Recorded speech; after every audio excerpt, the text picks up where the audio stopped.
बांग्लादेश में एक बार फिर से हिंसा की आग भड़क गई है। गोपालगंज इलाके में एनसीपी और अवामी लीग के समर्थक आमने सामने आ गए। इसी के बाद सड़कों पर आगजनी और पत्थरबाजी हुई। इसी बीच बांग्लादेश में पाकिस्तानी आतंकी संगठन टीडीपी की एंट्री की खबर से हड़कंप मच गया और सवाल ये उठ रहा है कि पड़ोसी मुल्क में शुरू हुई हिंसा कहीं किसी नापाक साजिश का हिस्सा तो नहीं। की रिपोर्ट देखिए।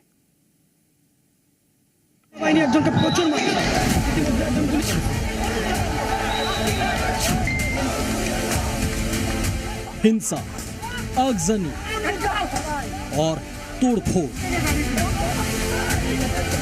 बांग्लादेश में फिर वही तस्वीर नजर आ रही है जो पिछले एक साल से पड़ोसी मुल्क की पहचान बन चुकी है। बांग्लादेश की सड़कों पर खुलेआम आगजनी और पत्थरबाजी हो रही है।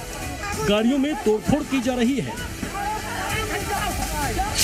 हालात इतने बिगड़ गए हैं कि इसे काबू करने के लिए आर्मी को उतारना पड़ गया।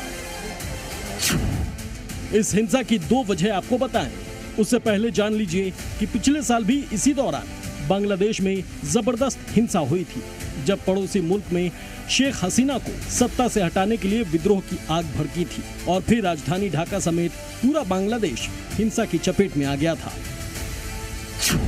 और अब फिर एक बार जुलाई महीने में ही वैसे ही हालात नजर आ रहे हैं, जिसे देखते हुए बांग्लादेश में एक बार फिर तख्ता पलट की आशंका जोर पकड़ने लगी है। दरअसल ये हिंसा भड़की है गोपालगंज इलाके में और इस हिंसा के पीछे भी पॉलिटिकल प्रोपेगेंडा देखा जा रहा है, क्योंकि एक तरफ हैं शेख हसीना के समर्थक और दूसरी तरफ उनके विरोधी अवामी लीग और एनसीपी के कार्यकर्ता आमने सामने आ चुके हैं और एक दूसरे पर हमला करने से कोई परहेज नहीं कर रहे।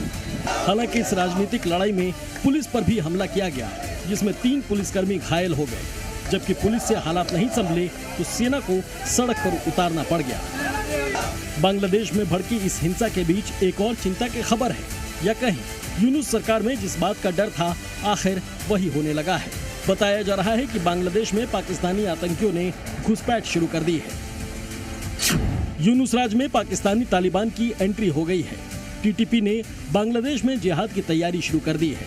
तहरीके तालिबान की तरफ से बांग्लादेशियों की भर्ती की जा रही है। बांग्लादेश की एंटी टेरर ब्रांच ने टीटीपी के 2 गुर्गों को गिरफ्तार किया है। खास बात यह है कि तहरीके तालिबान पिछले लंबे वक्त से पाकिस्तानी सेना पर कहर बनकर टूट रही है। और तो और टीटीपी के ताबड़तोड़ हमलों ने शहबाज शरीफ और आसिम मुनीर की नींद उड़ा रखी है। लिहाजा अगर पाकिस्तानी सेना और खुफिया एजेंसियों के बाद अगर तहरीके तालिबान ने बांग्लादेश में अपनी जड़ें जमा ली तो ये खबर बांग्लादेशी अवाम के लिए बड़ी चिंता का सबब बन सकती है। ब्यूरो रिपोर्ट, जी मीडिया।